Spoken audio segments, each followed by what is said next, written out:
ബഹുമാനപ്പെട്ട സയ്യിദ് ഹമീദ് അലി ശിഹാബ് തങ്ങൾ അവരുടെ, നമ്മുടെ വിശിഷ്ടാതിഥി ബഹുമാനപ്പെട്ട CP സയ്യിദ് അലവി സാഹിബ് അവരുടെ, എൻ്റെ അഭിവന്യ ഗുരുനാഥന്മാരായ ലിയാവുദ്ദീൻ ഫൈസി, അതുപോലെ ഡോക്ടർ അബ്ദുസ്സലാം ഫൈസി, ഉമർ ബാക്കവി ഇരുമ്പുഴി, മറ്റു വിശിഷ്ട വ്യക്തികളെ, doctor K Ali Noufal, doctor Faisal Udavi Mariyad, ഈ ഫൽഫലി മാല ഇവിടെ ആലപിക്കുന്ന പ്രശസ്ത ഗായകൻ കൂടിയായ അരിബാവ കാരക്കുന്ന്, മറ്റു വിശിഷ്ട വ്യക്തികളെ, ഫൽഫലി കുടുംബത്തിലെ കാരണവന്മാരെ,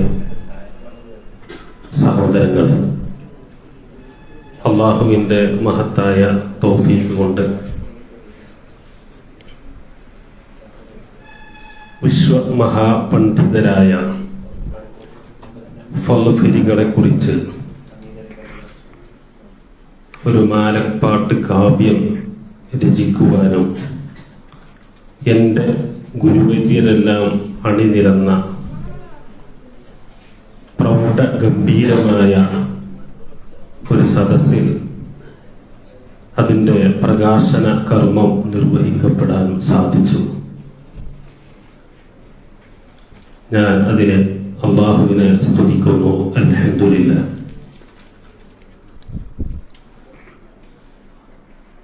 ഒരു 10-11 വർഷങ്ങൾക്ക് മുമ്പ് ബഹുമാനപ്പെട്ട സയ്യിദ് മുഹമ്മദ് അലി ശിഹാബ് തങ്ങൾ വഫാത്തായ ഉടനെയാണ് തങ്ങളെക്കുറിച്ച് സയ്യിദ് ശിഹാബ് മാല എന്ന പേരിൽ ഞാനൊരു മാല രചിക്കുകയും എൻ്റെ സുഹൃത്തും മാപ്പിളപ്പാട്ടിനെ കുറിച്ച് കൂടുതൽ പഠനം നടത്തിയ ഷരീഫ് മാസ്റ്റർ കടന്നവണ്ണ, അദ്ദേഹം ഇവിടെ എത്തിയിട്ടുണ്ട്. അദ്ദേഹത്തോട് ഞാൻ എൻ്റെ ഒരു ശ്രമം പറയുകയും ചെയ്തപ്പോൾ അദ്ദേഹം അന്ന് അത് നമുക്ക് മോയിൻകുട്ടി വൈദ്യർ സ്മാരകത്തിൽ നടക്കുന്ന കവിയരങ്ങിൽ, വൈദ്യർ മഹോത്സവത്തിലെ കവിയരങ്ങിൽ അവതരിപ്പിക്കണമെന്ന് പറഞ്ഞു. ആ വർഷം തന്നെ അവിടെ പോയി കവിയരങ്ങിൽ അവതരിപ്പിക്കാൻ അവസരം ലഭിക്കുകയും അത് അവതരിപ്പിക്കുകയും ചെയ്തു. പിന്നെ അതിനുശേഷം ഞാൻ അത് പ്രസിദ്ധീകരിക്കാനോ മറ്റോ ഒന്നും മുതിരാതെ അവിടെ തന്നെ വെച്ച്, പിന്നെ അടുത്ത കാലത്താണ് സോഷ്യൽ മീഡിയയിൽ ഡോക്ടർ നംഷാദ് മലപ്പുറം എന്ന ഗായകൻ എന്നെ സമീപിച്ച് അത് പാടി അത് ഹിറ്റാവുകയുണ്ടായി. അങ്ങനെ കഴിഞ്ഞ കൊറോണ കാലത്ത് ഞാൻ ശംസുൽ ഉലമയെ കുറിച്ച്, ശംസുൽ ഉലമയുടെ ജീവചരിത്രം നന്നായി പഠിച്ച് അന്ന് വൈദ്യർ മഹോത്സവത്തിൽ അവതരിപ്പിച്ച നിരൂപണങ്ങളെയൊക്കെ ഉൾക്കൊണ്ടുകൊണ്ട് പരമാവധി പ്രാസ നിയമങ്ങളൊക്കെ പാലിച്ച് ശംസുൽ ഉലമ മാല രചിക്കുകയുണ്ടായി. അത് രചിച്ച് അലിബാവ കാരക്കുന്ന് അദ്ദേഹം സോഷ്യൽ മീഡിയയിൽ, യൂട്യൂബിൽ അത് പാടി അവതരിപ്പിച്ച ഉടനെ ലക്ഷക്കണക്കിന് ആളുകൾ അത് കേട്ടു. 5 ലക്ഷത്തിലധികം ആളുകൾ ഒരു വർഷത്തിനകം അത് കേട്ടു. അപ്രകാരം തന്നെ ശിഹാബ് മാലയും ഇറങ്ങിയ ഉടനെ തന്നെ ഈ സമയമാകുമ്പോഴേക്ക് ഒരു 5 ലക്ഷത്തിലധികം ആളുകൾ അതും കേട്ടിട്ടുണ്ട്. അപ്പൊ മാലപ്പാട്ടുകൾ വിസ്മരിക്കപ്പെട്ടുകൊണ്ടിരിക്കുകയാണെങ്കിലും സമൂഹത്തിൽ ഇന്നും അതിന് വലിയ സ്വീകാര്യതയുണ്ട് എന്ന് നമുക്ക് ഇതിൽ നിന്ന് ബോധ്യപ്പെടും. അങ്ങനെയാണ്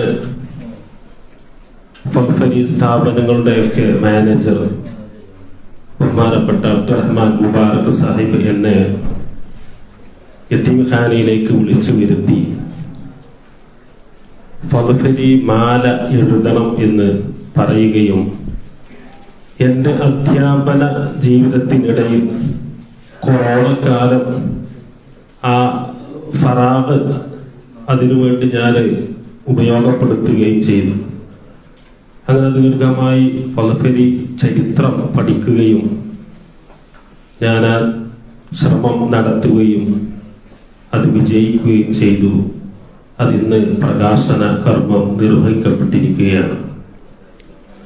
അങ്ങനെ എൻ്റെ അഭിമന്യ ഗുരുവായ അൻവർ അബ്ദുള്ള ഫദ്ഫലി അവറുകൾ അദ്ദേഹവും ഗൾഫിൽ നിന്ന് വാട്സപ്പ് മുഖേന ഈ ശ്രമത്തെ പുകഴ്ത്തുകയും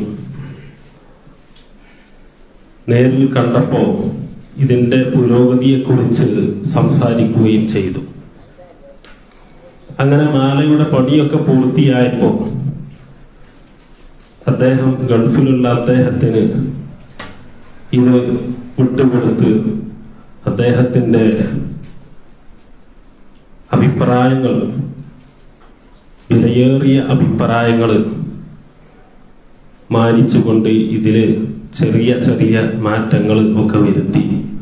അതുപോലെ നിയാമുദ്ദീൻ ഫൈസി ഉസ്താദ് അവർക്കും ഇത് സമർപ്പിച്ച് അദ്ദേഹവും വേണ്ട രൂപത്തില് ഉപദേശ നിർദ്ദേശങ്ങൾ തന്നു. അതും സ്വീകരിച്ച്, മാത്രമല്ല എന്നെ സന്തോഷിപ്പിക്കുന്ന ഒരു വലിയ ഒരു കാര്യം, ഞാൻ എഴുതിയ ഈ മാലപ്പാട്ടില് വിശ്വമഹാപണ്ഡിതനും കവിയും കൂടിയായ അൻവർ അബ്ദുള്ള ഫദ്ഫലി അവരുടെ ഒരു വരി കൂടിയുണ്ട് എന്നത് എന്നെ സന്തോഷിപ്പിക്കുന്നു.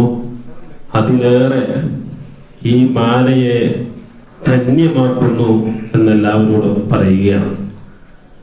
ബഹുമാനപ്പെട്ട അബ്ദുറഹ്മാൻ ഫദ്ഫലിയെ കുട്ടി മുസ്ലിയാർ എന്നെന്തുകൊണ്ടാണ് വിളിക്കുന്നത്? അത് പലരും ഉസ്താദിനോട് ചോദിക്കാറുണ്ട്. അപ്പൊ അതിനുള്ള ഒരു മറുപടി ഇതിൽ വേണം എന്ന് അദ്ദേഹം പറയുകയും അതിന് ഈ വരി അതിൽ ഉൾക്കൊള്ളിക്കാൻ പറ്റുമോ എന്ന് ചോദിച്ചു. ഉസ്താദിന്റെ വരി അതിലും വലിയ നല്ല വരി ലോകത്തുണ്ടാകുമോ? ഇന്ന് ലോകത്ത് അൻവർ അബ്ദുള്ള ഫദ്ഫലിയോളം വന്ന കവി, അറബി കവി ഇന്ന് ലോകത്തുണ്ടാവുകയില്ല. അത്ര വലിയ മഹാപണ്ഡിതൻ ഇന്ന് ലോകത്തില്ല എന്നാണ് ഞാൻ മനസ്സിലാക്കുന്നത്. അപ്പോ ഹ്രസ്വമായി ഞാൻ ഇതിനെക്കുറിച്ച് ഒരു പുസ്തക പരിചയം, ഇതില് കുറെ അധികം വരികളൊന്നുമില്ല, എങ്കിലും ഫദ്ഫലികളുടെ ചരിത്രം, സംസ്കാരം, അവരുടെ ഉത്ഭവം, അത് മാലിക് ഇബ്നു ദീനാർ റളിയല്ലാഹു അൻഹു മുതൽ അൻവർ അബ്ദുള്ള ഫദ്ഫലി വരെ ചെറിയ രൂപത്തിലെങ്കിലും വരച്ചു കാട്ടാൻ ഞാൻ എളിയ ശ്രമം നടത്തിയിട്ടുണ്ട്. പിന്നെ അൻവർ ഉസ്താദിന്റെ ഒരു നിർദ്ദേശം, കൂടുതൽ പെരുപ്പിച്ചോ ഉള്ള എഴുത്ത് ഒരിക്കലും വേണ്ട എന്ന് അദ്ദേഹം പറഞ്ഞിട്ടുണ്ടായിരുന്നു. അപ്പോൾ അതുകൊണ്ട് തന്നെ വർണ്ണനകൾക്ക് ഞാൻ കൂടുതൽ വരികൾ കണ്ടെത്തിയിട്ടില്ല. മാത്രമല്ല അൻവർ ഉസ്താദിനെ കുറിച്ച് കുറെ വരികൾ എഴുതാനുണ്ട്. ഞാൻ ഉസ്താദിനോട് സംസാരിച്ചപ്പോൾ ഉസ്താദിനെ കുറിച്ചൊന്നും ഇതിൽ എഴുതരുത് എന്ന് അദ്ദേഹം പറഞ്ഞു. എങ്കിലും പരിചയത്തിന് വേണ്ടി 1-2 വരികൾ മാത്രമേ അതുകൊണ്ട് ഞാൻ ഇതിൽ ഉൾക്കൊള്ളിച്ചിട്ടുള്ളൂ. ഉസ്താദിന്റെ രചനകളും ഉസ്താദിന്റെ ജീവിതവും ദർശനവും എല്ലാം കൂടെ ഇതിൽ ഉൾക്കൊള്ളിക്കുകയാണെങ്കിൽ ഇത്ര പോന്ന ഒരു വലിയ ഒരു മാല വേറെ ഉണ്ടാക്കേണ്ടി വരും. അതുകൊണ്ട് തന്നെ ഒന്നും ഇതിൽ ഉൾപ്പെടുത്തിയിട്ടില്ല. കേവലം 2 വരികൾ മാത്രമേ അൻവർ ഉസ്താദിനെ കുറിച്ച് ഉൾപ്പെടുത്തിയിട്ടുള്ളൂ. അപ്പോ ഫദ്ഫലി പണ്ഡിതന്മാർ, അവരിൽ അധികായരായ 4 പേരെയാണ് ഇതില് കാര്യമായും പരിചയപ്പെടുത്തുന്നത്. ഒന്ന് ഷെയ്ഖ് യൂസുഫുൽ ഫളുഫരി, രണ്ടാമത്തേത് അബ്ദുൽ ഖാദർ ഫളുഫരി, മൂന്നാമത്തേത് അബ്ദുറഹ്മാൻ ഫളുഫരി. പിന്നെ ഇവിടെ സയ്യിദ് അലവി സാഹിബ് സൂചിപ്പിച്ചതുപോലെ സാലിം മൗലവി, ഇങ്ങനെ 4 പേരെയാണ് ഇതിൽ കാര്യമായി പരിചയപ്പെടുത്തുന്നത്. പക്ഷേ ഫളുഫരി ഉലമാക്കളുടെ ധന്യമായ ചരിത്രം വായിച്ചു നോക്കുമ്പോൾ ഇവർ 4 പേര് മാത്രമല്ല, പിന്നെയും അവരുടെ മക്കളും പേരമക്കളും, അങ്ങനെ നമ്മൾ പിന്നെ ഫറായിലിലൊക്കെ പഠിക്കുമ്പോൾ ഈ ജാനിബിലൊക്കെ ഉള്ള പല ആളുകളും പല പണ്ഡിതന്മാരും ഒക്കെ വലിയ പണ്ഡിതന്മാരാണ്. അവരെ കുറിച്ചൊക്കെ മാലകളും കാവ്യങ്ങളും എഴുതപ്പെടേണ്ടവരാണ്. പക്ഷെ എല്ലാം കൂടെ ഇതിൽ ഉൾക്കൊള്ളിച്ചിട്ടില്ല. എല്ലാം കൂടെ ഉൾക്കൊള്ളിച്ചാൽ ഇപ്പൊ അബ്ദുറഹ്മാൻ ഫളുഫരി, അതേ പേരിൽ തന്നെയുള്ള ഫളുഫരികളും മറ്റുമുണ്ട്. അപ്പോൾ ഇത് വായനക്കാർക്ക് പല സംശയങ്ങളും ഒക്കെ ഉടലെടുക്കാൻ സാധ്യതയുണ്ട്. കാരണം ഈ ആളുകളെ, ചരിത്ര പുരുഷന്മാരെ പരസ്പരം ഇങ്ങനെ മാറിക്കൊണ്ടിരിക്കുക. ഇന്ന് പഴയ പോലെ ഒന്നും എല്ലാവരും ദിഹീനിൽ ഒന്നും ഇല്ലല്ലോ. അപ്പൊ അതിനൊക്കെ സാധ്യത ഉള്ളത് കൊണ്ട് ഈ 4 അധികായന്മാരെ മാത്രമാണ് ഇതിൽ വരച്ച് കാട്ടിയിട്ടുള്ളത്. അപ്പൊ ഇനി ഞാൻ കൂടുതൽ സംസാരിക്കുന്നില്ല. പിന്നെ അവസാനം ഇരവ്, ഏത് മാലപ്പാട്ടിൻ്റെയും അഭിവാജ്യ ഘടകമാണ് ഇരവ്. അതൊക്കെ സാധാരണയിൽ ധാരാളം വരികൾ ഉണ്ടാകും. പക്ഷെ ഇരവും രചയിതാവിനെ പരിചയപ്പെടുത്തലും എല്ലാം കൂടെയായി ഒരു 3 വരികൾ മാത്രമാണ് അവസാനം ഉൾക്കൊള്ളിച്ചിട്ടുള്ളത്. അപ്പൊ ഇതിനൊക്കെ ഇത്രയും ഹ്രസ്വമാക്കാനുള്ള ഒരു കാരണവും, ഇത് കൂടുതൽ ഉണ്ടായാൽ ഇന്നതാരും വായിക്കപ്പെടാതെ പോകുന്ന ഒരവസ്ഥയും കൂടെ ഉണ്ട്. വായന മരിച്ചുകൊണ്ടിരിക്കുകയാണ്. വായനയെ വധിക്കുന്ന ഒരു സംഗതി ചില പുസ്തകത്തിന്റെ വലുപ്പവും ആധിക്യവും കൂടെയാണ് എന്നാണ് ഇന്നത്തെ അവസ്ഥ.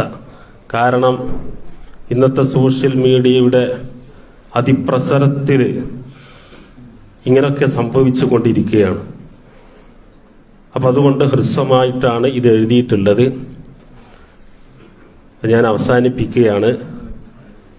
എനിക്ക് പറയാനുള്ളത്, നിങ്ങളെല്ലാവരും ഇതിൻ്റെ ഖബൂലിയത്തിന് വേണ്ടി ദുആ ചെയ്യണം.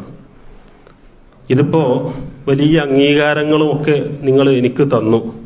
പക്ഷെ ഏറ്റവും വലിയ അംഗീകാരം നാളെ അള്ളാഹുവിൻ്റെ അടുക്കലുള്ള അംഗീകാരമാണ്.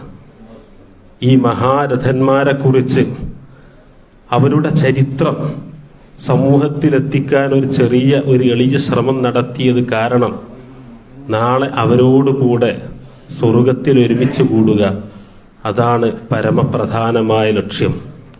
അതിനല്ലാഹു തൗഫീഖ് ചെയ്യുമാറാകട്ടെ. വആഖിറു ദഅ്വാന അനിൽ ഹംദുലില്ലാഹി റബ്ബിൽ ആലമീൻ. അസ്സലാമു അലൈക്കും വറഹ്മത്തുള്ളാഹി വബറകാതുഹു.